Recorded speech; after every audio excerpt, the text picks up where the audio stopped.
This is the fifth lecture of electrostatics, and in this lecture we will start with electric field intensity due to a point charge, right? तो आज का जो भी topics है वो mostly तुमको mathematical topic दिखने वाला आज जितना भी हम लोग करेंगे।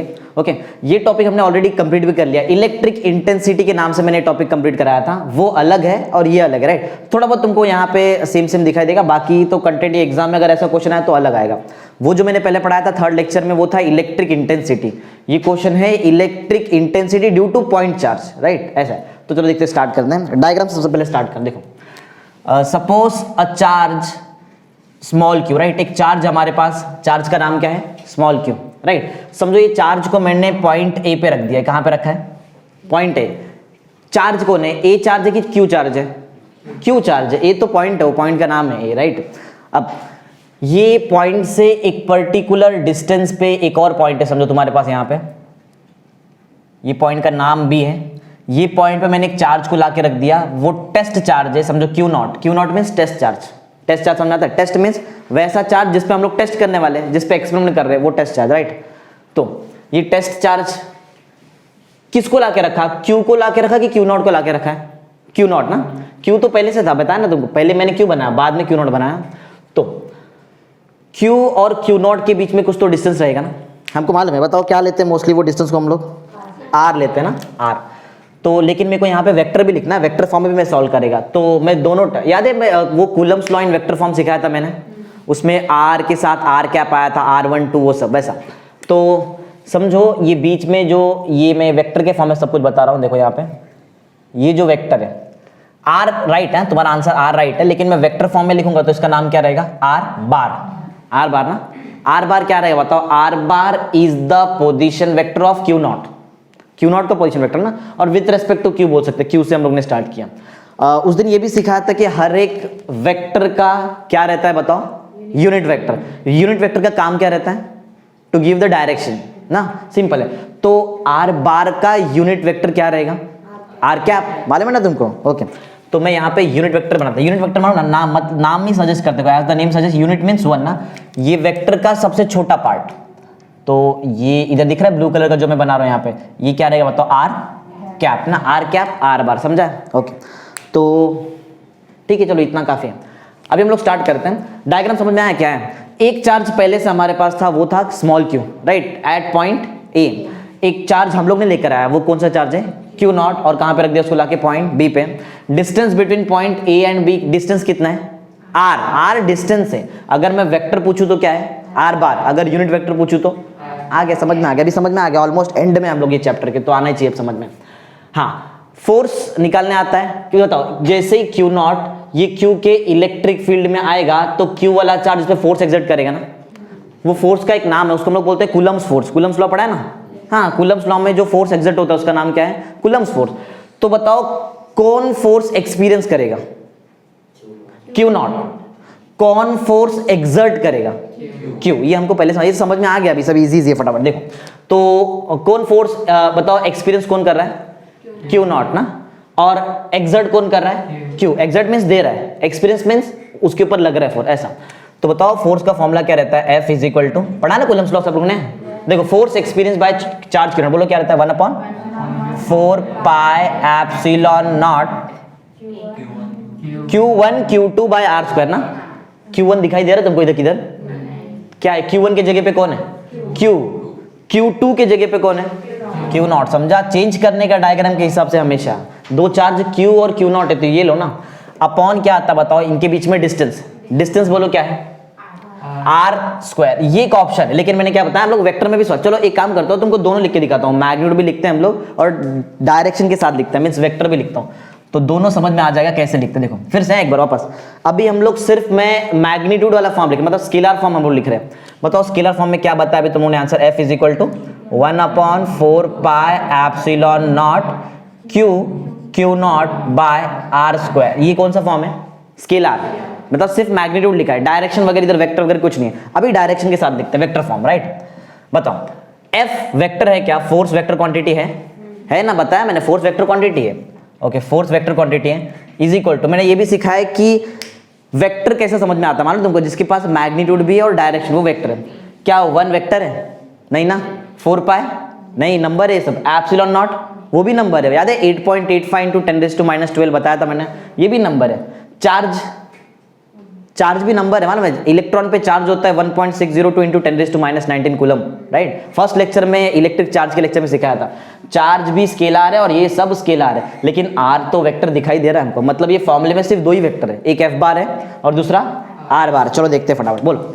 एफ बार लिख दिया, फिर 1/4 pi epsilon naught Q not upon, याद है वेक्टर का स्क्वायर नहीं कर सकते, कैसा स्क्वायर करते हैं वेक्टर के, अरे वेक्टर का क्या निकालते स्क्वायर करने के लिए, मैग्नीट्यूड, याद है क्या, हाँ।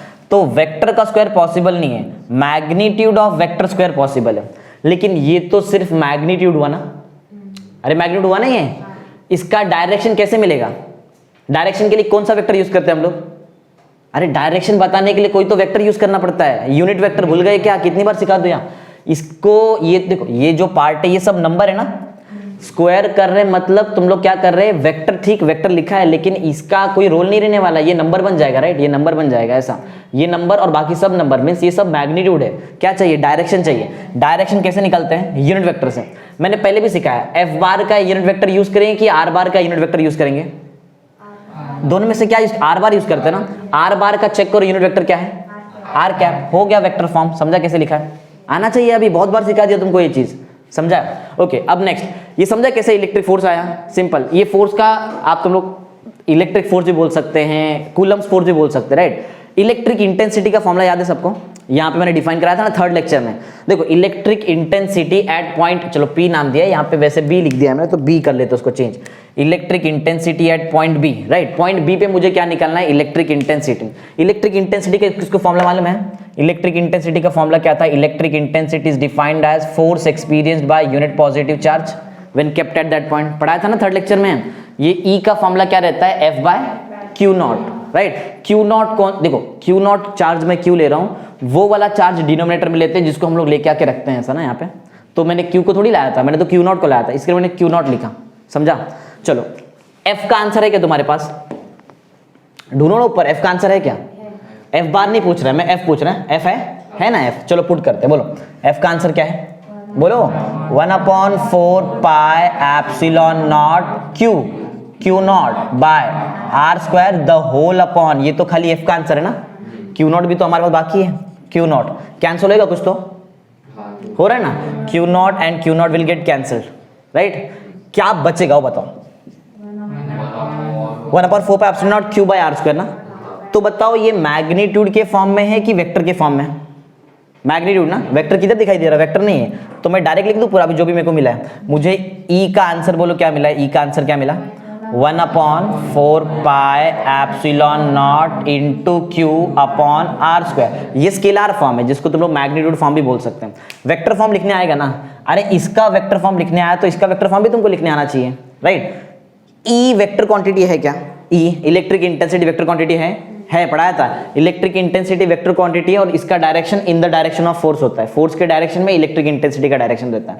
चलो इसको भी वेक्टर फॉर्म में लिखते हैं, तो देखो इन वेक्टर फॉर्म यहाँ पे लिख रहा है मैं अभी, वेक्टर फॉर्म में देखते हैं, ये जैसा इसका वेक्टर फॉर्म देखा तो वैसे इसका भी लिखते हैं इन वेक्टर फॉर्म, वेक्टर फॉर्म बताएंगे वेक्टर फॉर्म क्या आएगा, अरे बहुत ईजी है, पहले डिसाइड करो ये फॉर्मूले में कौन कौन वेक्टर है, ई वेक्टर है, ई बार वेक्टर है और आर तो आर लिखने तुमको पहले से आता है ना, ई क्या लिखना है वो बार डालने का और क्या करने का, तो बताओ फटाफट फॉर्मूला क्या आएगा, बोलो E bar is equal to 1/4 pi epsilon naught Q by, नहीं magnitude of are bar square, मानो ना तुमको वेक्टर का स्क्वायर नहीं निकाल सकते, उसके मैग्नीट्यूड का स्क्वायर निकालना पड़ता है, इनटू बोलो इनटू आर कैप, डायरेक्शन बताने के लिए आर बार यूज किया ना तो आर कैप यूज करेंगे, समझा फॉर्मूला, एकदम इजी है, इसके जैसे तो बनाया मैंने यहाँ पे। हाँ अब ये चेक करो, कूलम्स लॉ का सेकंड लेक्चर याद करो, अगर मैंने एप्सिलॉन नॉट लिखा है मतलब ये किधर फाइंड कर रहा हूं मैं, एयर है क्या मीडियम है, एयर में एयर का प्रॉपर्टी किससे मैच होता है, वैक्यूम, उसको फ्री स्पेस भी हम लोग बोलते हैं, राइट, ये याद रहेगा तुमको, तो हो गया। हाँ ये तो समझो जो भी मैंने निकाला, ये कहाँ पे निकाला मैंने, ये एयर के लिए निकाला ना। हाँ अभी समझो मीडियम निकाल के देखते हैं, बहुत इजी है, मीडियम में एप्सिलॉन नॉट के जगह पे क्या लिखने का, एप्सिलॉन, हमको मालूम है, सेकंड लेक्चर देखा है अपन ने। एप्सिलॉन नॉट के जगह पे क्या लिखते हैं? एप्सिलॉन। याद है? वैसे मैंने बताया था दो दो ऑप्शन है उधर। एक ऑप्शन तुमको याद है कि एप्सिलॉन नॉट के जगह पे क्या लिखने का? एप्सिलॉन। किसको याद है वो दूसरा ऑप्शन क्या था? क्या लिखते बताओ? दो दो ऑप्शन बताया था ना। एप्सिलॉन नॉट के साथ और एक कुछ लिख सकते हैं, के, अगर याद रहेगा तो तुमको, राइट। चलो दोनों लिख के बताता मैं। हाँ, क्या बोलते हैं उसको? डाई इलेक्ट्रिक कॉन्स्टेंट ना, राइट ना, डाई इलेक्ट्रिक कॉन्स्टेंट। चलो दोनों आंसर लिखेंगे हम लोग, और दोनों वेक्टर। एक काम करते हैं, पहले स्केलर फॉर्म में, स्केलर फॉर्म में भी लिखते हैं, वेक्टर फॉर्म दोनों। मीडियम के लिए मुझे ई का आंसर बताओ, मीडियम के लिए बोलो क्या रहेगा? पहले फर्स्ट वाला यूज करो, दो ऑप्शन था ना, फर्स्ट ऑप्शन यूज करो, के वाला ऑप्शन। बोलो क्या रहेगा फॉर्मूला?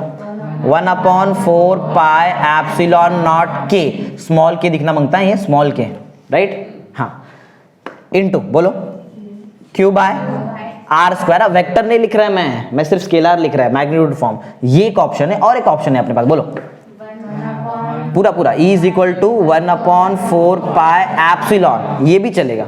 एप्सिलॉन मतलब भी मीडियम का परमिटिविटी, एप्सिलॉन नॉट के एक्चुअल में एप्सिलॉन का आंसर है वो, समझा? ऐसा। हाँ, आगे बताओ, into Q by are square. याद करो मैंने तुमको एक चीज, ये कैसे है इसका भी रूल तुमको लॉजिक बता था। याद करो, रिलेटिव परमिटिविटी, याद है पढ़ाया था मैंने तुमको रिलेटिव परमिटिविटी, अगर पढ़ा रहेगा तो। Relative permittivity is defined as the permittivity of medium to the permittivity of free space. याद है? इसको ही हम लोग बोलते हैं डाइलेक्ट्रिक कांस्टेंट के, समझा? अब मैं तुमको देखो सिखाता हूं कि मैंने देखो मैंने ये एप्सिलॉन नॉट के जगह पे एप्सिलॉन क्यों लिया, उसका रीजन है। देखो ये एप्सिलॉन आर भूल जाओ, इसमें ध्यान दो, राइट। इधर से मेरे को एप्सिलॉन का आंसर बताओ जरा, क्या रहेगा? के इंटू एप्सिलॉन नॉट ना, मतलब एप्सिलॉन नॉट के लिखो, चलेगा क्या? तो ये दोनों तो सेम सेम ही है ना, तो वही तो है। एप्सिलॉन लिखो तो भी चलेगा, एप्सिलॉन नॉट के लिखो तो भी चलेगा। मोस्टली हम लोग एप्सिलॉन लिखते हैं, लेकिन याद होना चाहिए कि एप्सिलॉन मतलब ही क्या है? एप्सिलॉन नॉट के, समझा? प्रूफ करके बता दिया तुम्हारे सामने, राइट। चलो तो फिर अभी आगे बढ़ते हैं। ये तो मैंने मैग्नीट्यूड फॉर्म लिखा, वेक्टर फॉर्म लिखने आएगा ना? अरे भी आना चाहिए, पूरा चैप्टर खत्म हो गया, अभी वेक्टर फॉर्म तो लिखने आना चाहिए। आर ही तो वेक्टर है ना, और ई वेक्टर है। अभी तो ऊपर किया ना तुम लोगों ने, बताओ फटाफट। ई बार, एक मिनट, ये कौन सा फॉर्म बता रहे, बताओ ये कौन सा फॉर्म है? वेक्टर फॉर्म ना। तो इतना डिटेल में तो टेक्स्ट बुक में नहीं दिया अपन जितना डिटेल में कर रहे हैं। इन वेक्टर फॉर्म बोलो क्या रहेगा, बताओ? ई बार ना, E bar is equal to, ये इसको बताओ 1/4 पाई एप्सिलॉन नॉट के, राइट है, into Q by magnitude of are bar square into are cap. आता तो है सबको, हो गया ना? दूसरा बताओ, और एक और ऑप्शन है अपने पास, बोलो। E bar is equal to 1/4 pi epsilon, सिर्फ एप्सिलॉन ना, सिर्फ एप्सिलॉन, उसके बाद में क्या आएगा बताओ? Into Q upon magnitude of are bar square into are cap. हो गया, एकदम इजी तो है। हाँ, अभी क्या करने का है अपने को? हाँ, इधर एक ग्राफ बताता, देखो क्या है। कुछ लॉ है, कुछ लॉ ऑलरेडी पढ़ा भी रहेगा शायद तुमने 10th में। न्यूटन्स ग्रेविटेशन लॉ पढ़ा है क्या? ग्रेविटेशन चैप्टर में था ना, जिधर कैपलर विपलर का लॉ पढ़ा तुमने 10th में, पढ़ा ना? उधर ग्रेविटेशनल लॉ भी तो था, न्यूटन्स ग्रेविटेशनल लॉ। फॉर्मूला याद है न्यूटन्स ग्रेविटेशनल लॉ का? देखो मैं बता देता, देखो F ना, the force of attraction between ना, every particle of a matter attracts every other particle with a force which is directly proportional to the product of the masses and inversely proportional to the square of distance between them। और यहाँ पे G आता है, जिसको बोलते हैं universal gravitational constant. मालूम है ना, ये पढ़ा है तुमने 10th में। ये देखो कूलम्स लॉ पढ़ा, बोलो कूलम्स लॉ क्या है? कूलम्स लॉ का फॉर्मूला क्या है? G के जगह पे याद है कूलम्स लॉ का बेसिक फॉर्मूला, याद है? बेसिक, ये तो एयर और मीडियम के लिए ना, एयर मीडियम छोड़ो और उसके पहले जो लिखा था बताओ, याद है? यहाँ पे लिखते के, कैपिटल के, आगे Q1 Q2। आप कुछ सेम नहीं दिखाई दे रहा तुमको? सेम ही है। कूलम्स ने न्यूटन का ग्रेविटेशनल लॉ देख के खुद का लॉ बनाया था, समझा लॉजिक कैसा है? ऐसा है। और इलेक्ट्रिक इंटेंसिटी दिख रहा है, ई किधर गया? ई, ये देखो ई निकाला हम लोग ने। सिर्फ मैग्नीट्यूड बताओ, मैग्नीट्यूड बोलो क्या आएगा? 1/4 पाई एप्सिलॉन नॉट के लिख लो, या फिर मीडियम नहीं लिखना, ये मीडियम क्या समझो, इनटू क्यू बाय आर। हर जगह पे ना तुमको ये दिख रहा है, ये आर स्क्वायर दिखाई देगा, दिख रहा है आर स्क्वायर। डिनोमिनेटर में है क्या न्यूमरेटर में? डिनोमिनेटर, इसको बोलते हैं इनवर्सली प्रोपोर्शनल ना, डिनोमिनेटर इनवर्सली प्रोपोर्शनल। तो ये टाइप का जो लॉ है ना, Newton's gravitational law, Coulomb's law, ऐसा सिर्फ ये दो लॉ नहीं, बहुत सारा लॉ है। इसको बोलते हैं इनवर्स स्क्वायर लॉ। नीचे है ना तो इनवर्स, और दिख रहा है स्क्वायर है तो इसके लिए इनवर्स स्क्वायर लॉ, राइट। तो ये जो है ना एफ बार, जो हम लोग इलेक्ट्रिक कूलम्स फोर्स, याद है मैंने बताया था कूलम्स फोर्स बोलते हैं उसको, इलेक्ट्रिक फोर्स भी बोलते हैं। कूलम्स फोर्स रहने दो, या फिर इलेक्ट्रिक फील्ड, इलेक्ट्रिक फील्ड ये दिख रहा है। ई बार का ना 2-3 नाम है, चलो तीनों नाम तुमको बता देता हूँ। ई बार का नाम जो लास्ट ईयर के सिलेबस में यूज करते थे वहां पे यूज करते हैं हम इसको इलेक्ट्रिक इंटेंसिटी, राइट। तुम्हारे अभी के सिलेबस में इसको इलेक्ट्रिक फील्ड बोला है, कभी कभी इसको इलेक्ट्रिक फील्ड इंटेंसिटी बोलते हैं, तीनों एक ही है, समझा। एक और नाम है वो भी सुन लो, ई का एक और नाम है electric flux density. Electric flux यानी कल मैंने शायद यहाँ पे तुमको इलेक्ट्रिक फ्लक्स पढ़ाया था, तो उधर मैंने ई निकाला था, E is equal to D phi upon D S cos theta. तो ई का 3-4 नाम है, एक बार रिपीट करता देख लो, सुनो। ई का पहला नाम है इलेक्ट्रिक इंटेंसिटी जो लास्ट ईयर के सिलेबस में था, राइट। अभी तुम्हारे लिए ई का नाम है इलेक्ट्रिक फील्ड, राइट। इसको इलेक्ट्रिक फील्ड इंटेंसिटी भी बोलते हैं, और एक लास्ट नाम है इलेक्ट्रिक फ्लक्स डेंसिटी। तो 3-4 नाम है, देख लो, राइट।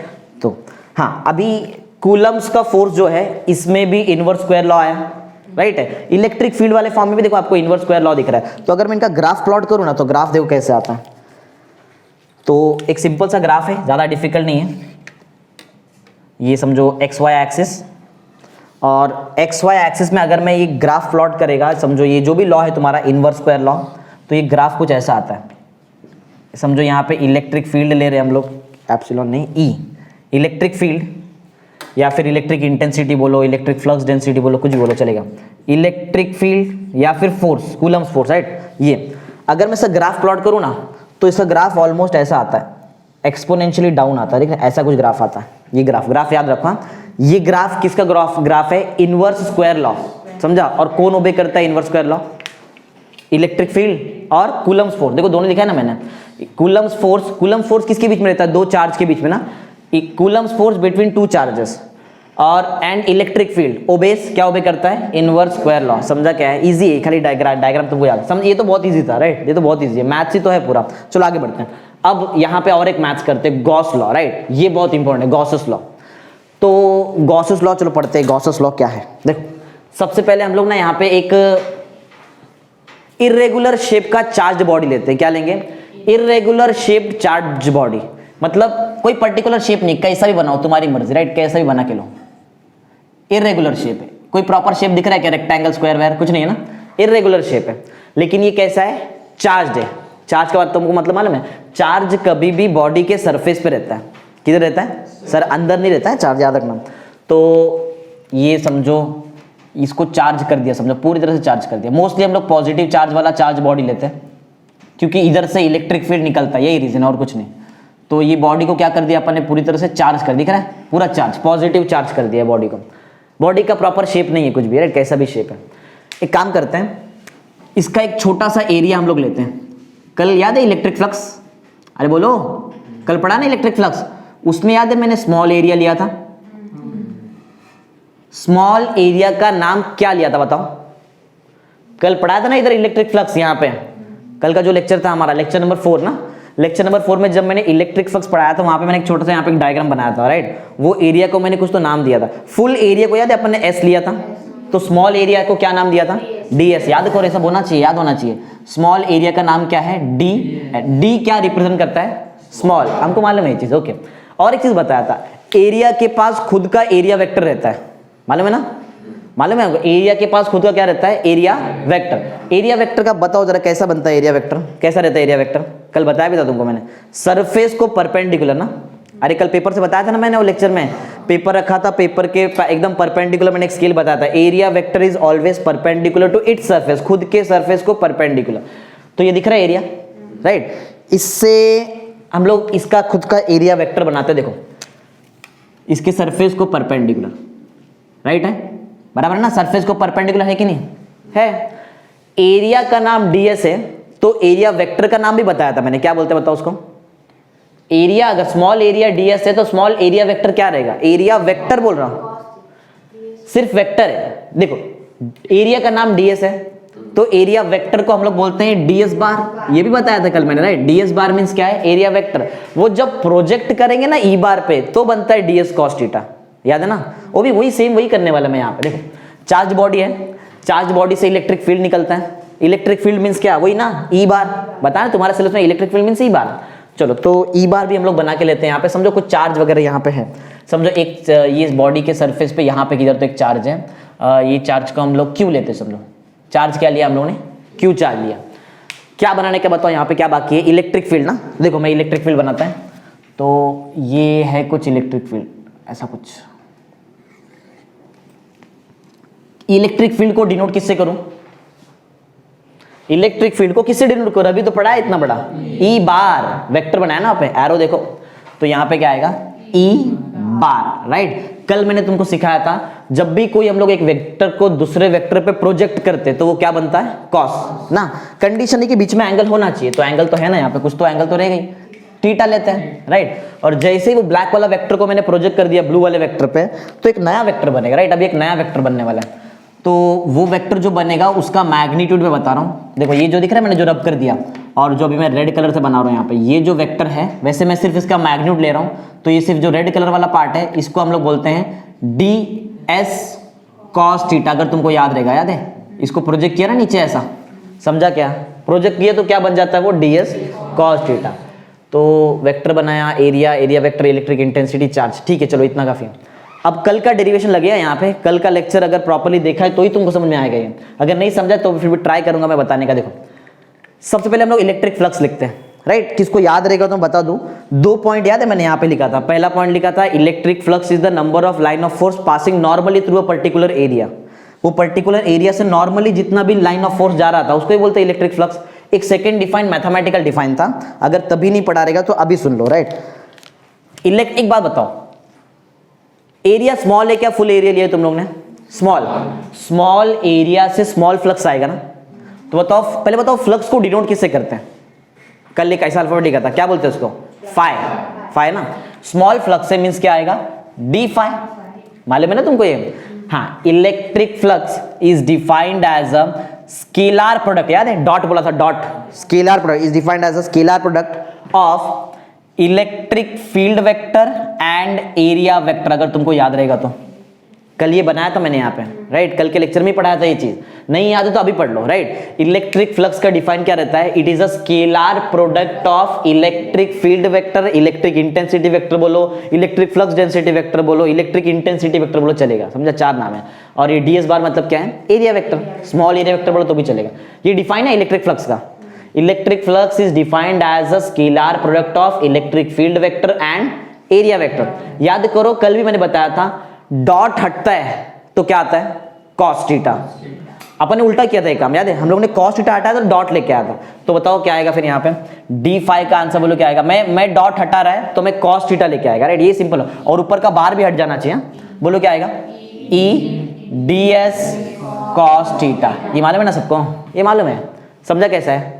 क्या निकाला सबसे पहले, इलेक्ट्रिक फ्लक्स, लेकिन इलेक्ट्रिक फ्लक्स किसके थ्रू निकाला है, डीएस, स्मॉल एरिया है इसके लिए स्मॉल फ्लक्स है, सिंपल सा लॉजिक है, राइट। चलो इक्वेशन लेते हैं, let's consider this as equation number 1, इसको हम लोग इक्वेशन नंबर 1 लेते हैं, राइट। इलेक्ट्रिक इंटेंसिटी मालूम है कैसे निकालते हैं, अरे इलेक्ट्रिक मालूम है तुमको, समझो, एज्यूम करो कि ये पूरा ये बॉडी को मैंने एयर में रखा है, किधर रखा है, एयर में, बिना देखे बताने का, यहाँ पे दिखना नहीं मांगता है। इलेक्ट्रिक इंटेंसिटी याद है ना जो पढ़ा है अभी, इलेक्ट्रिक इंटेंसिटी एयर में कैसे निकालते तुमको मालूम है। मेरे को वेक्टर नहीं चाहिए, मुझे वेक्टर नहीं चाहिए, मुझे सिर्फ मैग्नीट्यूड बताओ। ई का फॉर्मूला क्या रहता है, 1/4 pi epsilon naught into Q not. लिखूं क्या, क्यू लिखूं, क्यू। देखो यहाँ पे एक बात याद रखो, कभी भी ना electric force means coulomb force में दोनों चार्ज को लेने का, राइट, लेकिन इलेक्ट्रिक इंटेंसिटी में वो चार्ज लेने का जो इलेक्ट्रिक फील्ड प्रोवाइड कर रहा है।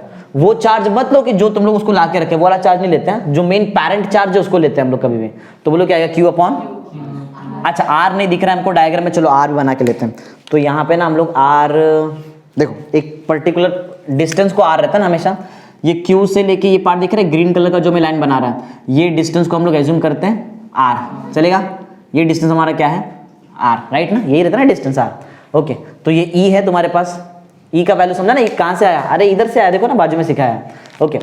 तो ई का आंसर हमको पहले से मालूम, एक मिनट इधर ना, तुमको डायरेक्ट ये चीज नहीं सिखाना चाहिए, मेरे को पहले तुमको ना सॉलिड एंगल सिखाना पड़ेगा, क्योंकि आधा में कर देगा, आधे में बीच में हम लोग अटक जाएंगे, यहाँ पे इंटीग्रेटिंग। एक मिनट रुको, ये इतना समझाएगा जो बताया, हाँ इधर एक मिनट रुको, पहले तुमको सॉलिड एंगल सिखा देता है मैं, एक बार सॉलिड एंगल आ गया तो ही तुमको वो डेरिवेशन आएगा। वैसे ये टॉपिक हमारे टेक्स्ट बुक में नहीं दिया है, लेकिन इसके बिना हम लोग ये सॉल्व भी नहीं कर सकते, राइट। तो सॉलिड एंगल पहले समझो, देखो सॉलिड एंगल क्या रहता है, देखो सॉलिड एंगल मींस क्या है, एक टाइप का 3 डायमेंशनल एंगल। कैसा एंगल, 3 डायमेंशन। एक एग्जांपल लेते हैं, समझो ये एक पर्टिकुलर एरिया है, राइट, ये पर्टिकुलर एरिया है। ये एरिया को मुझे 3 डायमेंशनल फॉर्म में किधर एक पर्टिकुलर पॉइंट पे इसका एंगल निकालना है। ये दिख रहा है, ये पॉइंट पे क्या निकालना है इसका एंगल। तो इसका जो भी एंगल रहेगा, देखा 3 डायमेंशनल फॉर्म में जो भी एंगल रहेगा, ये दिख रहा है ये एंगल रेड कलर का, देखो जो मैंने बनाया, ये एंगल एक्चुअल में सब एकदम ए टू जेड डिटेल में बताता हूँ। ये देखो एरिया का नाम याद है, डीएस बोलते हैं हम लोग उसको, एरिया डीएस रहता है। और समझो कुछ तो एंगल, ये कुछ पर्टिकुलर डीएस कॉस्ट है, ये सब पढ़ा है ना, डीएस कॉस्ट थीटा। और जो डिस्टेंस वगैरह रहेगा समझो यहाँ पे, ये समझो एज्यूम करो ये दिख रहा है ये पार्ट जो मैं यहाँ पे ड्रॉ कर रहा हूँ ऐसा, ये देखो ये कौन टाइप दिखा, यही सेम चीज को समझो, मैं पूरा डिटेल में उधर बताता नहीं बैठेगा, ये पूरा सेम चीज को उठा के यहाँ पे रख दिया, ऐसा एज्यूम करो, समझा। तो फटाफट जल्दी से बनाएंगे। बोलो ये क्या रहता है, ये डीएस रहता है, डीएस बार रहता है, और इसको हम लोग किस पे ई बार पे प्रोजेक्ट करते हैं ना, तो क्या बन जाता है, वो इतना पार्ट क्या बनता है यहाँ से यहाँ तक, डीएस कॉस थीटा। हमको पहले से मालूम है ये डिस्टेंस क्या रहता है, ये डिस्टेंस को हम लोग आर लेते हैं, मालूम है ना इतना। हाँ अब सुनो, सॉलिड एंगल छोटा है क्या बड़ा है, स्मॉल है ना, स्मॉल एरिया लिया ना। हाँ तो small angle, small solid angle मतलब डी ओमेगा, ये जो वो डब्ल्यू नहीं है, उसका नाम क्या है ओमेगा, डब्ल्यू अलग लिखते हैं, ओमेगा, ओमेगा समझो एंड ऐसा बेंड कर दो ऐसा, राइट, ये नया alphabet D omega, solid angle, right, small solid angle. इसका फॉर्मूला क्या रहता है, सुनो इसका फॉर्मूला रहता है डी एस। ये कुछ डिटेल में हम, पहली बात ये हमारे सिलेबस में है ही नहीं है, फिर भी मैं तुमको बता रहा हूँ क्योंकि इसके बिना तुमको ये डेरिवेशन समझ में नहीं आएगा। स्मॉल सॉलिड एंगल का फॉर्मूला रहता है D S cos theta upon R square, याद रहेगा, याद कर लो। सॉलिड एंगल का फॉर्मूला क्या रहेगा, small solid angle D S cos theta upon R square. अच्छा तुमको कल मैं इलेक्ट्रिक फ्लक्स समझाने के टाइम पे एक चीज, एक नया पैरामीटर बताया था, इंटीग्रेशन, याद है। इंटीग्रेशन क्या करता है बताओ, छोटा चीज को बड़ा कर देता है। डी ओमेगा को क्या बना देगा, ओमेगा, मालूम है ना, डी क्या है स्मॉल, हमको स्मॉल को बड़ा करने का है, तो डी हटा दो ना, यही काम करता है। डीएस को क्या बना देगा वो एस, ये हमको मालूम है। चलो तो ये तो स्मॉल सॉलिड एंगल है ना, स्मॉल सॉलिड एंगल है। अगर मैं फुल निकालू ना, full solid angle D omega निकालू, तो बताओ डी ओमेगा को वो क्या बना देगा, ओमेगा। तो थोड़ा सा उल्टा लिखता हूं मैं इसको, देखो अगर मुझे फुल सॉलिड एंगल चाहिए तो मुझे करना क्या पड़ेगा, मुझे स्मॉल सॉलिड एंगल को क्या करना पड़ेगा, इंटीग्रेट करना पड़ेगा, राइट ना। हाँ और नहीं क्या, प्रैक्टिकली हम लोग ने ऐसा प्रूव किया है कि हर बार कोई एक पर्टिकुलर शेप का बॉडी, अगर उसके सॉलिड एंगल को इंटीग्रेट करेंगे तो फॉर पर्टिकुलर बॉडी के लिए आपको सॉलिड एंगल हमेशा 4 पाई मिलता है। कितना मिलता है, 4 पाई, याद रखो। सॉलिड एंगल का वैल्यू कितना रहता है, 4 पाई रहता है, अगर पूरा इंटीग्रेट कर दिया तो। अगर ओमेगा का वैल्यू, डी ओमेगा नहीं, किसका वैल्यू, ओमेगा, ओमेगा का वैल्यू कितना आएगा 4 पाई। अच्छा डी ओमेगा मतलब क्या, डी ओमेगा मतलब क्या बताओ, डी ओमेगा का वैल्यू है ना तुम्हारे पास, बताओ डी ओमेगा का वैल्यू क्या है, D S cos theta upon R, मतलब integration D S cos theta upon R square, मतलब integration of D omega, value कितना रहता है 4 पाई, बताया ना। अरे पहले मैं सिर्फ बता रहा था तुमको कि डी ओमेगा की जगह पे ये भी लिख सकते हैं, अभी समझा है। देखो दो ही चीज याद रखने का है, डी ओमेगा का वैल्यू क्या होता है, D S cos theta upon R square, integration of D S cos theta upon R square का वैल्यू कितना रहता है 4 पाई, बस इतना ही काम है और कुछ काम नहीं। चलो रिटर्न इधर आते हैं। इलेक्ट्रिक फ्लक्स सबको समझा था कैसे निकाला, इलेक्ट्रिक फ्लक्स बहुत इजी था, बहुत इजी है, डिफाइन भी याद होना चाहिए। Electric flux is defined as the scalar product of electric field vector and area, dot हटाया कॉस लाया, बार भी हटा दिया, समझा। फिर इलेक्ट्रिक इंटेंसिटी हमको पहले से मालूम है।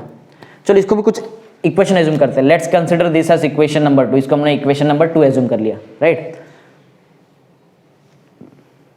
अब देखो क्या ये मैं ई का वैल्यू इधर डाल सकता है, अब देखो ना ई इधर है, प्रेजेंट है, तो इधर से ई का आंसर उठाओ, इधर पुट करो, तो फ्रॉम इक्वेशन 1 एंड 2 दोनों, मतलब इसको इधर पुट कर दे रहे, बोलो। तो बताओ डी फाई का वैल्यू क्या आएगा, एक बात समझो, ई नहीं लिखने का, ई के जगह ई का वैल्यू लिखने का, बोलो बोलो बोलो। 1 को क्यू से मल्टीप्लाई कर दूं, कितना हो जाएगा क्यू, तो क्यू अपॉन, ये नीचे भी एक साथ लिखो, 4 pi epsilon naught R square, कौन बचा ऊपर, कौन बचा है डी एस कॉस थीटा। ये क्या है बताओ, स्मॉल फ्लक्स है क्या फुल फ्लक्स है, स्मॉल को फुल बनाने आता है, क्या करने का, इंटीग्रेट करना आता है हमको, इंटीग्रेटिंग, ठीक है इंटीग्रेटिंग। अभी यहाँ पे थोड़ा सा बड़ा लिखते हैं, स्पेस है हमारे पास प्रॉपर, बोलना है ना वापस, बोलो क्या था बताओ, क्या निकाले थे, स्मॉल ना, स्मॉल फ्लक्स, डी फाई का आंसर, बोलो डी फाई का आंसर क्या बोला तुम लोगों ने, बोलो बोलो बोलो जल्दी, Q अपॉन पूरा एक साथ 4 pi epsilon naught R square, numerator बच गया कुछ तो, ds cos थीटा। ये किसका आंसर है? स्मॉल फ्लक्स का। इसको भी चलो कुछ इक्वेशन जरूरत नहीं है, क्योंकि नेक्स्ट अब स्मॉल फ्लक्स को बड़ा फ्लक्स चाहिए तो इंटीग्रेट करते हैं, इंटीग्रेटिंग बोथ साइड। एक साइड इंटीग्रेशन नहीं होता है, दोनों साइड होता है, समझा? हाँ, तो अगर मुझे दोनों साइड इंटीग्रेट करना है तो इंटीग्रेशन ऑफ d फाई आएगा, ये सिंबल दिख रहा है, इसको बोलते हैं इंटीग्रल। इंटीग्रेशन का सिंबल, इंटीग्रेशन बोला तो भी चलता है, बोलो इंटीग्रेशन ऑफ, बोलो q, इधर लिया तो इधर भी लो ना, q ds cos theta upon 4 pi epsilon naught R square. अब मैं तुमको एक चीज बताता, ध्यान दो, इंटीग्रेशन से हर वो चीज को हम लोग बाहर ले सकते हो जो कांस्टेंट है, समझा? इंटीग्रेशन से क्या बाहर आता है हमेशा? बाहर मतलब पीछे आएगा, कॉमन बाहर बोलते हैं ना तुम ऐसा, हाँ, तो क्या बाहर आता है? कांस्टेंट। कांस्टेंट मतलब जिसका वैल्यू चेंज नहीं होता है। क्या चार्ज का वैल्यू चेंज होएगा? एक बार चार्ज कर दिया वही चार्ज रहेगा ना, राइट? जब तक डिस्चार्ज नहीं होता तब तक तो चार्ज सेम है। 4 चेंज होता है क्या? नंबर चेंज होता है? नहीं। पाई भी नंबर है 3.142, ये चेंज होएगा? नहीं। एप्सिलॉन नॉट क्या है? वो भी नंबर है, चेंज होएगा? नहीं। क्या चेंज हो सकता है? R ds cos theta. ये इसको मैं क्यों रख रहा है? रीजन है मेरे पास, मुझे ds cos theta R square चाहिए इसके लिए, राइट? तो इंटीग्रेशन के बाहर बोलो मैं क्या क्या निकालूं? q बाहर निकालूं और 4 पाई और एप्सिलॉन नॉट, और बाकी निकालेंगे नहीं क्योंकि बाकी का आंसर है ना मेरे पास वहां पे। बोलो इंटीग्रेशन के अंदर क्या बचा? ds बचा है, ds बच गया, cos थीटा भी बच गया और आर स्क्वायर भी बच गया। ये तो हमको पहले से मालूम है कि ये पहले, इसके लिए मालूम, पहले सिखा दिया। अगर मैं इसके जगह पे 4 पाई यहाँ पे लिखता तुमको कुछ समझ में नहीं आता था, इसके लिए पहले बताया सॉलिड एंगल का formula, right? Integration of ds cos theta upon R square का वैल्यू क्या रहता है? 4 पाई, हमको मालूम है। चलो तो फिर वो पुट करते हैं। हाँ, इंटीग्रेशन ऑफ d फाई क्या बन जाएगा? इंटीग्रेशन ऑफ d फाई क्या रहेगा? Phi. Phi is equal to, बोलो q, ऊपर q है ना, 4 पाई एप्सिलॉन नॉट इनटू, इसका आंसर 4 पाई ना, 4 पाई, कुछ कैंसिल हो रहा है? हो रहा है ना, 4 पाई कैंसिल, आंसर मिल गया हमको। बोलो तो बताओ फ्लक्स फाई का आंसर कितना है?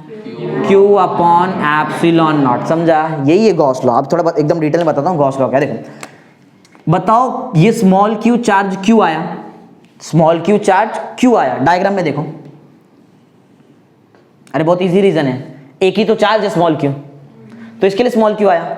अगर 2 रहता तो दोनों आता था, 3 रहता तो 3 आता, राइट? देखो तो ये जो मैंने फ्लक्स निकाला है, फुल फ्लक्स, वो किसकी वजह से बताओ? वो सिर्फ एक ही चार्ज की वजह से। वो चार्ज कौन सा है? Q।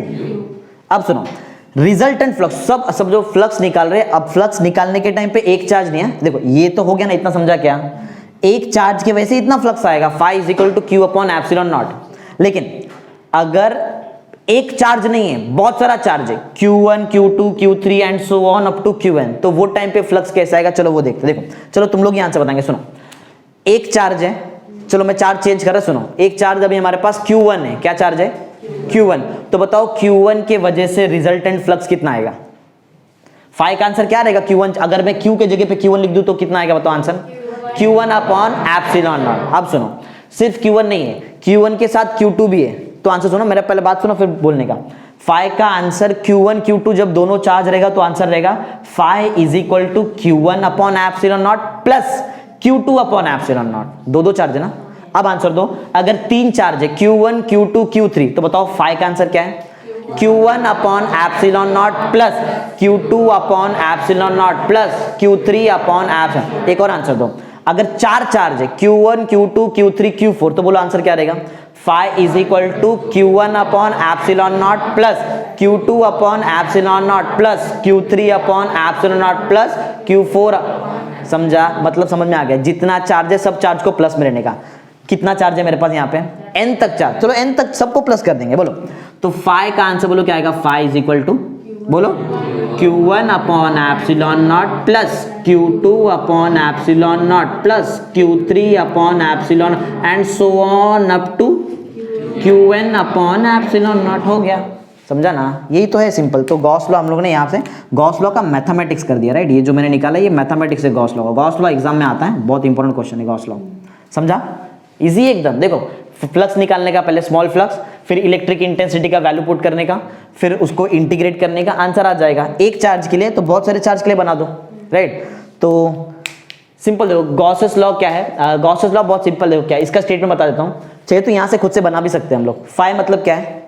Flux, resultant electric flux बोल सकते हैं ना, resultant electric flux due to electric field ना, ई के वजह से आया ना इलेक्ट्रिक फ्लक्स, देखो ना इतना ई के वजह से, resultant electric flux due to electric field is defined as the ratio of charge to the, क्या बोलते हैं इसको, permittivity of free space.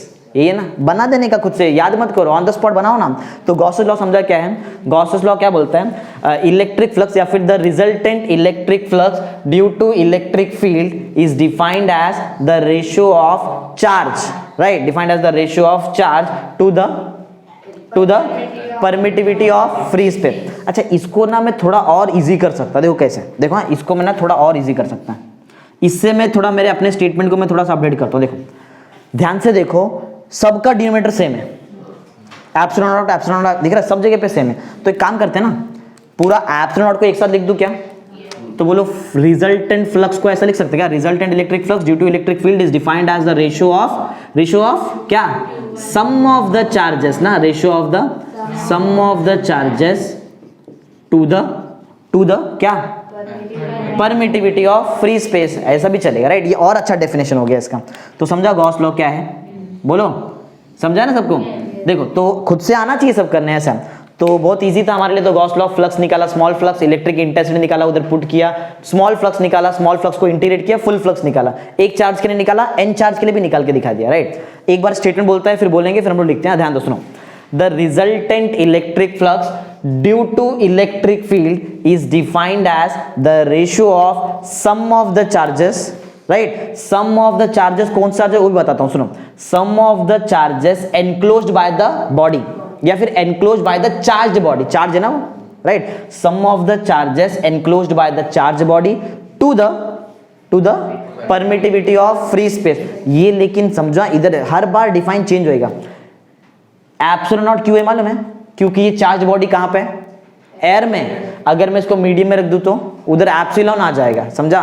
To the, उधर लिखो जो भी तुमको लिखो, to the permittivity of free space when it is kept in air, बताना पड़ेगा, राइट। तो पूरा एक बार सुनो ध्यान से, एक बार बोलेंगे फिर हम लोग लिखते, सुनो।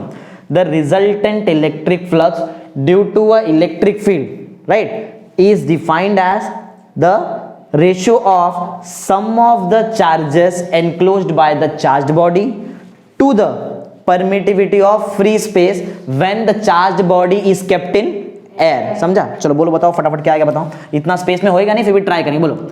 द रिजल्टेंट ना, द रिजल्टेंट क्या, resultant electric flux, the resultant electric flux due to electric field ना, due to electric field is defined as, बोलो, इज डिफाइंड एज, कैसा रहता है, is defined as the ratio of what, ratio of sum ना, sum of charges, किधर charges, enclosed by charged body ना, enclosed by charged body, फिर to the क्या, to the permittivity of free space, permittivity of free space ना, free space when the charge body is in air ना, when the charge body is kept in air, तो ठीक है, when it is in air, या फिर लिख सकते हैं व्हेन, बराबर है ना, permittivity of free space when it is in air. अब थोड़ा तुम लोग डिटेल में और लिख देते ना, टेक्स्ट बुक में सब डिफाइन अवेलेबल है, वहां से देख के लिख सकते, कोई प्रॉब्लम नहीं है। समझा क्या ये, अभी तक याद है क्या किया। सबसे पहले हम लोगों ने electric field intensity due two point charge निकाला, आंसर याद है। ई का आंसर बताओ, मैग्नीट्यूड के फॉर्म में क्या था, 1/4 pi epsilon naught Q by are square. Vector form याद है, 1/4 pi epsilon naught q upon magnitude of are bar square into are cap, ये हमको याद है। ओके, वेक्टर फॉर्म भी याद है, ये तो तुमको याद है, इनवर्स स्क्वायर लॉ ग्राफ क्या। फिर हमने गॉस लॉ देखा, समझो गॉस लॉ, पहले स्मॉल इलेक्ट्रिक फ्लक्स, फिर इलेक्ट्रिक इंटेंसिटी, वैल्यू पुट करने का, कुछ बनाने का, इलेक्ट्रिक फ्लक्स स्मॉल, उसको इंटीग्रेट करके आंसर आ जाएगा, राइट, सिंपल। चलो अब नेक्स्ट, अभी तो थियरी एकदम फटाफट कंप्लीट करेंगे ये। हाँ पढ़ो जरा पॉइंट, क्वेश्चन क्या है, कंटिन्यूस चार्ज डिस्ट्रीब्यूशन। हाँ, कंटिन्यूस चार्ज डिस्ट्रीब्यूशन में 3 टाइप का चार्ज डिस्ट्रीब्यूशन। अच्छा, पहले अल्फाबेट का मतलब मालूम है, इसको बोलते हैं लैम्बडा, सुना रहेगा, इसको बोलते हैं सिग्मा, क्या बोलते हैं, मैं अल्फाबेट का नाम बता रहा, बाद में ये सब बताऊंगा उसको फिजिक्स में क्या बोलते हैं। लैम्बडा, राइट, सिग्मा, रो, क्या बोलते हैं, रो, राइट। तो चलो देखते हैं कंटिन्यूस चार्ज डिस्ट्रीब्यूशन में सबसे पहले हम लोग लीनियर चार्ज डिस्ट्रीब्यूशन देखते हैं या फिर लीनियर चार्ज डेंसिटी। तो इतना याद रखो, लीनियर चार्ज डेंसिटी नाम में ये देखो linear, linear means along the length, right. समझो ऐसा कोई हमारे पास कंडक्टर है, राइट, ये कंडक्टर को हम लोग ने चार्ज कर दिया, क्या कर दिया, इसको चार्ज कर दिया। तो ऐसा कुछ चार्ज किया समझो, ये दिख रहा है किधर चार्ज किया मैंने, अलोंग द लेंथ ना, लेंथ के अलोंग चार्ज है।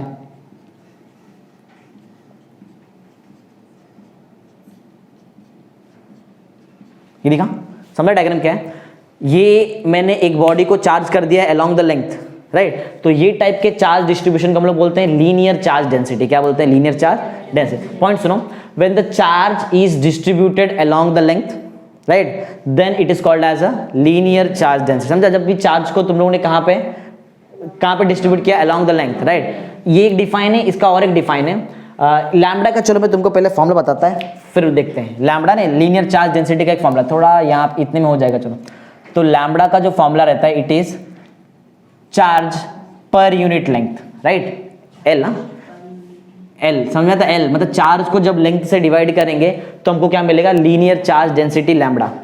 अरे लेंथ है ना इसके पास, प्राइम पैरामीटर लेंथ है, तो लेंथ से डिवाइड करेंगे, राइट। सरफेस में एरिया रहेगा तो मैं एरिया से डिवाइड करेगा, वॉल्यूम में वॉल्यूम वी रहेगा तो मैं वॉल्यूम से डिवाइड करेगा, एकदम इजी है, नाम में ही सब कुछ है। तो ये समझा, लैम्बडा का फॉर्मूला क्या रहने वाला है, Q बाय एल। एल क्यों लिया, सबसे मेन पैरामीटर लेंथ है इसके लिए, राइट। तो पॉइंट सुनो, when the charge is distributed along the length, then charge per unit length is called as linear charge density. समझा, फिर से एक बार में नहीं आएगा, सुनो फिर से। When the charge is distributed along the length, then the charge per unit length, upon मतलब per unit length, then the charge per unit length is called as linear charge density. बोलो जरा क्या बताऊं, when the charge is distributed along the length, then charge per unit length is called as linear charge density। बोलो फटाफट बोलो, क्या था बताओ, when the charge ना, when the charge कैसा डिस्ट्रीब्यूट किया है, is distributed, हाँ distributed along the length ना, along the length, along the length तुम लोगों ने क्या कर दिया, उसको डिस्ट्रीब्यूट कर दिया, देन क्या, देन चार्ज, चार्ज की बात, charge per unit length, charge per unit length is called linear charge density, linear charge density, linear charge density. समझा सबको पॉइंट क्या है, ये पॉइंट समझो। अगर फर्स्ट पॉइंट समझा तो इसका फर्स्ट पॉइंट भी आएगा, इसका फर्स्ट पॉइंट भी अपने पाएगा, सिर्फ 3 ही पॉइंट ही है इसमें। तो सबको समझा है ना फर्स्ट पॉइंट क्या है, अगर एकदम बहुत इजी है, मैंने डायग्राम से बना रहा है, कुछ भी लिखा ही नहीं पहले से, समझा, एकदम इजी। तो ये हमारा इसका मेन डिफाइन तो हो गया। अब फटाफट इसका फॉर्मूला वगैरह, फॉर्मूला बता दिया ना तुमको, फॉर्मूला क्या है, ये फर्स्ट पॉइंट, सेकंड पॉइंट बताओ, फॉर्मूला अभी जस्ट बताया था ना, फॉर्मूला क्या था बोलो, lambda is equal to Q by L ना, राइट। ओके चलो, फॉर्मूला से ऐसा यूनिट भी बनता है, तुमको मालूम है, फॉर्मूला से बनता है ना ऐसा यूनिट। चार्ज का तुमको यूनिट मालूम है, कल ही तो पढ़ाया था, कूलम। लेंथ किस में देखते हैं, मीटर, हो गया खत्म, देखो बनाने आ गया तुमको। ऐसा यूनिट बोलो, ऐसा यूनिट बनाने सीख दिया अपन, बोलो कैसे, चार्ज का यूनिट कूलम, सी, लेंथ का unit metre, coulomb by metre, हो गया। डायमेंशन चाहिए तो निकाल के लो, डायमेंशन निकालते हैं, चलो निकालते हैं, क्योंकि उसका फर्स्ट चैप्टर पढ़ाया नहीं तो डायमेंशन एक बार निकाल के सिखाता हूँ तुमको। वैसे समझ गया ना डायमेंशन कैसे निकालते, कल भी हम लोगों ने किया था। तो पॉइंट नंबर 3 बोलो, किसका क्या, ऐसा यूनिट देख रहे थे ना हम लोग, ऐसा यूनिट क्या बताया तुम लोगों ने, कूलम बाय मीटर। कूलम याद है, कूलम याद है, 80 ना, कल के लेक्चर में पढ़ाया था ना। हाँ, डायमेंशन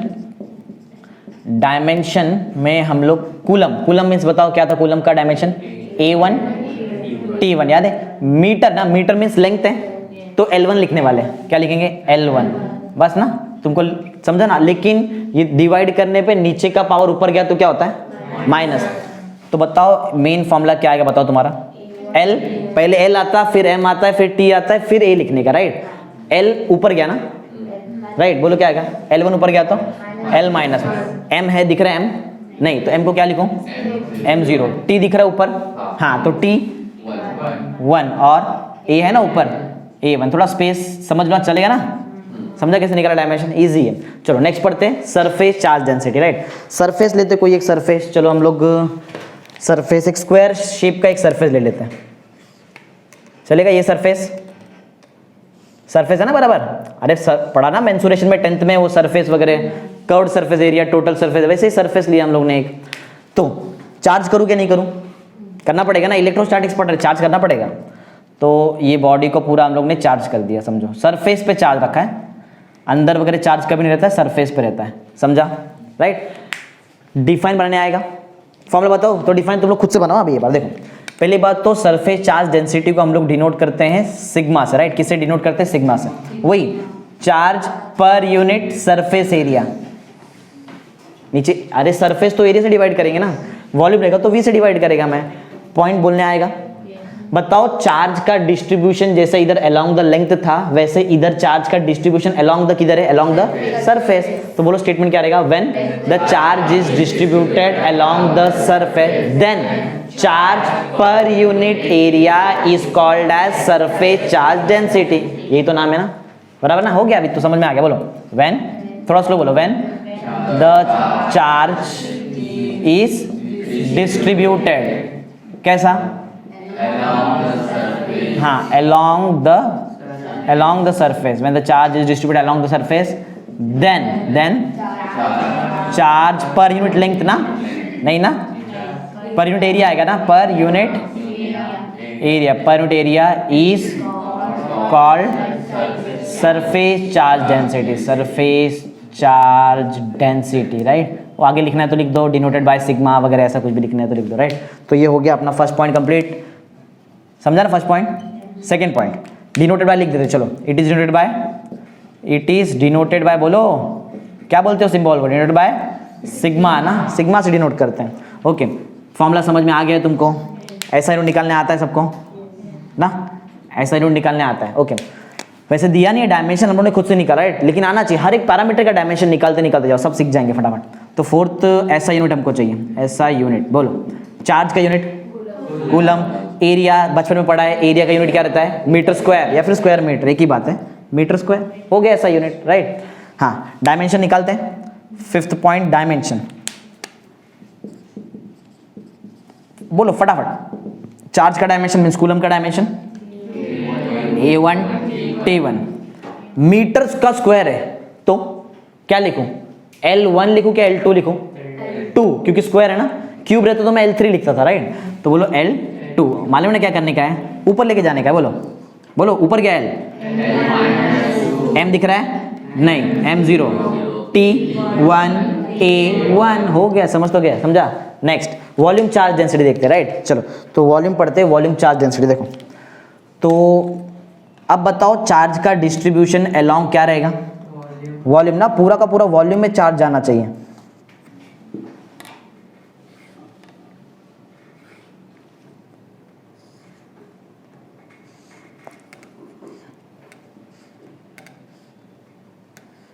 देखो हाँ, ये पूरे बॉडी के पूरे वॉल्यूम में चार्ज जाना चाहिए। तो ये बॉडी को हम लोग ने पूरा चार्ज कर दिया,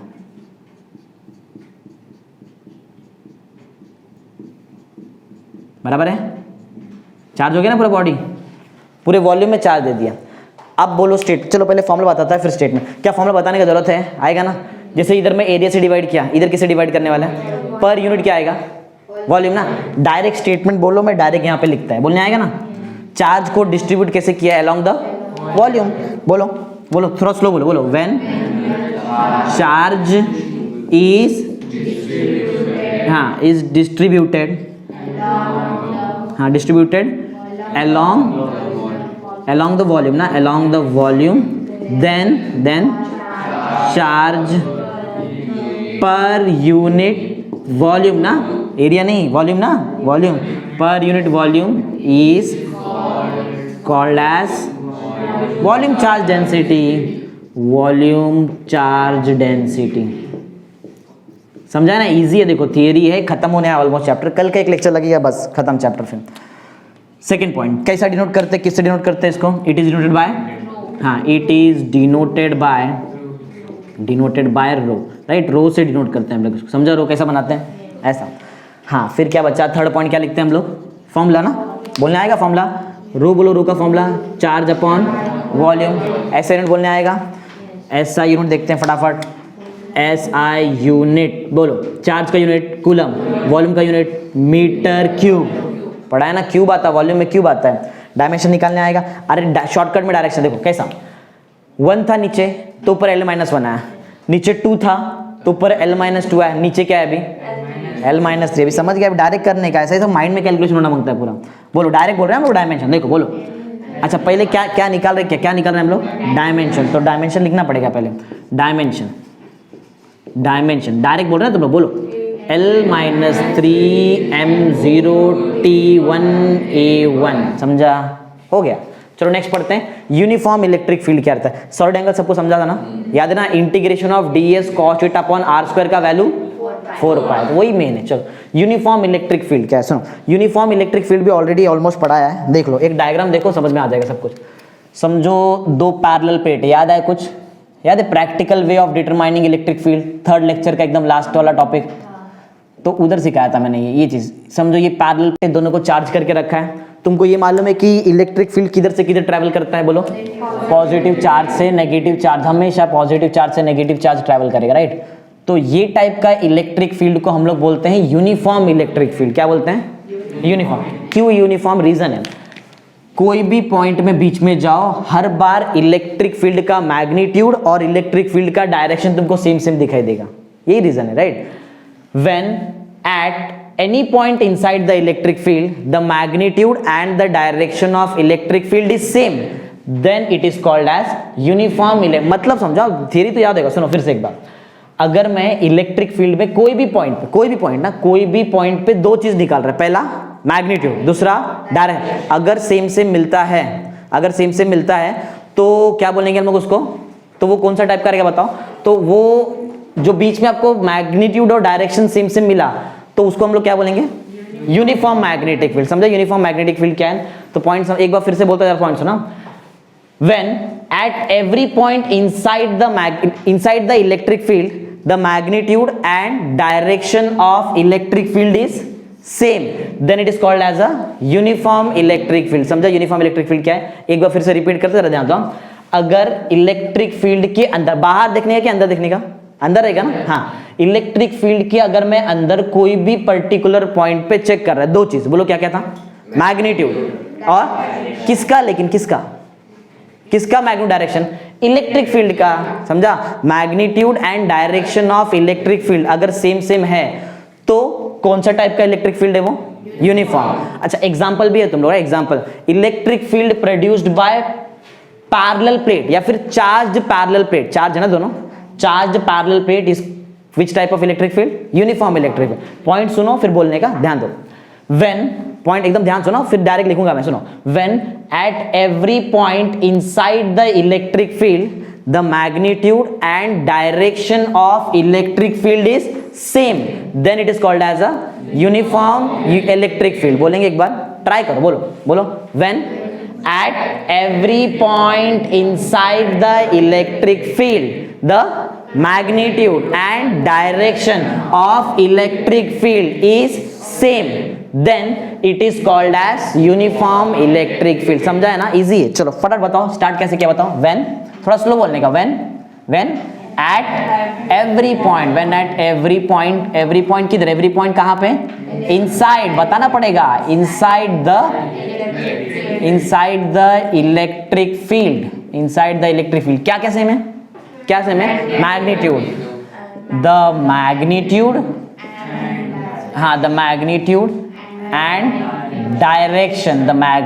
and direction of what, of electric field, the magnitude and direction of electric field is same, then it is called as, क्या बोलते हैं हम लोग उसको, कॉल्ड एज यूनिफॉर्म इलेक्ट्रिक। मैं शॉर्ट फॉर्म लिख रहा हूं, तुमको फुल फॉर्म लिखना पड़ेगा, यूनिफॉर्म इलेक्ट्रिक फील्ड, यूईएफ। समझा यूनिफॉर्म इलेक्ट्रिक फील्ड क्या है, ओके। अब एक एग्जांपल भी देख लेते हैं, एग्जांपल बाजू में बनाया भी है, देखो मैंने, समझा ना तुमको, हाँ, electric field produced by charged parallel plate is uniform electric field. अरे इजी तो है, ये कौन सा प्लेट है, चार्ज है, पैरेलल नहीं दिख रहा तुमको, हाँ, the electric field produced by charged parallel plate is uniform electric field. बोलो क्या था, द इलेक्ट्रिक फील्ड कौन प्रोड्यूस कर रहा है, बाय कौन, प्रोड्यूस बाय चार्ज ना, charge parallel plate is uniform electric field. समझा, एकदम easy. Next question, last question सुनो, कौन सा इलेक्ट्रिक फील्ड, नॉन यूनिफॉर्म। अरे ये तो आना चाहिए अपने को। यूनिफॉर्म इलेक्ट्रिक फील्ड में क्या क्या सेम था, मैग्नीट्यूड इधर रहेगा, यही तो आंसर है। चलो देखते हैं फटाफट। समझो मेरे पास एक पॉइंट चार्ज है, क्या है, पॉइंट चार्ज। पॉइंट चार्ज से इलेक्ट्रिक फील्ड कैसे निकलता है ऑलरेडी तुमको मालूम है, देखो डायग्राम देखो, राइट। थोड़ा सा ऊपर बनाते हैं क्योंकि हमको स्पेस का जरूरत पड़ेगा इधर, या तो इधर नीचे बनाते हैं। देखो समझो मेरे पास एक चार्ज है, राइट, इससे इलेक्ट्रिक फील्ड ऐसा निकलता है ना, मालूम ना, क्या गोल गोल निकलता है ऐसा, नहीं ऐसा ही निकलता है हमेशा। ये टाइप का जो इलेक्ट्रिक फील्ड है, चेक करो क्या तुमको कोई भी पर्टिकुलर पॉइंट पे, मतलब कोई भी पर्टिकुलर पॉइंट पे तुमको इलेक्ट्रिक फील्ड का डायरेक्शन सेम दिखाई दे रहा है क्या, अलग अलग डायरेक्शन, इधर है फिर इधर है, हर बार अगर मैग्नीट्यूड सेम रहेगा तो भी क्या अलग है, डायरेक्शन, तो ये यूनिफॉर्म है क्या, नहीं, पॉइंट ऑलमोस्ट सेम रहेगा। वही याद है, स्टार्ट वाइज से बोलो, स्टार्ट करो। When at every point inside the electric field the magnitude and direction of electric field is not same, then it is called as non-uniform electric field। समझा ना, बोलो, चलो स्टार्ट करो, स्लो बोलने का, बोलो। when at every point कहाँ, inside the electric field the magnitude ना, पहले मैग्नीट्यूड चेक करते हैं हम लोग, द मैग्नीट्यूड एंड डायरेक्शन, किसका, magnitude and direction of electric field, magnitude and direction of electric field is क्या, सेम, नॉट सेम आएगा, is not same, then it is called as, क्या बोलते हैं हम लोग, called as non uniform electric field, non uniform electric field. समझा ना सबको, बोलो, समझ में आ गया, एकदम इजी है। अच्छा, एग्जांपल भी बोलना पड़ेगा अपने को। ये जो मैंने एग्जांपल दिया, ये इलेक्ट्रिक फील्ड कौन प्रोड्यूस कर रहा है, point charge. Example simple, electric field produced by point charge is non uniform electric field, बराबर ना, बोलो क्या था बताओ, इलेक्ट्रिक फील्ड क्या लिखा था, प्रोड्यूस लिखा ना, ठीक है, प्रोड्यूस्ड बाय कौन सा charge, point charge, electric field produced by point charge is non uniform, कौन सा field, non uniform electric field. सबको समझ में आ रहा है क्या किया, बहुत इजी है ना, एकदम इजी है। समझा पूरा जो भी लेक्चर मैंने सिखाया, एक बार फिर से रिकैप मारते हैं। सबसे पहले बोला हमने क्या फाइंड किया आज, electric field due to a point charge, फिर गॉसेस लॉ, समझो गॉसेस लॉ कैसे किया, याद है ना सबको, स्टेटमेंट फॉर्मूला याद है, phi is equal to q by epsilon naught, बहुत सारा चार्ज देगा, सब चार्ज को लेने का, राइट। फिर हम लोगों ने पढ़ा linear charge density, charge upon length, areal, इसको, हाँ इसका एक और नाम है, इसको हम लोग एरियल चार्ज डेंसिटी बोलते हैं, क्योंकि एरियल या ना, और सरफेस चार्ज डेंसिटी भी नाम है, charge upon area. Volume charge density, charge upon volume. फिर क्या पढ़ा, यूनिफॉर्म, क्या क्या सेम था, मैग्नीट्यूड, डायरेक्शन, किसका, इलेक्ट्रिक फील्ड का। नॉन यूनिफॉर्म इलेक्ट्रिक फील्ड पढ़ा, क्या क्या अलग था, मैग्नीट्यूड, डायरेक्शन, इलेक्ट्रिक फील्ड का, राइट। फिर सॉलिड एंगल तो हमको मालूम है, फॉर्मूला याद है, integration of ds cos theta upon r square is equal to 4 pi. Omega का फॉर्मूला याद है, ओमेगा का फॉर्मूला बताओ क्या था, सॉरी डी ओमेगा, ये स्मॉल सॉलिड एंगल ना, बोलो क्या था, ds cos theta upon r square. समझा कैसे किया, ओके, थैंक यू।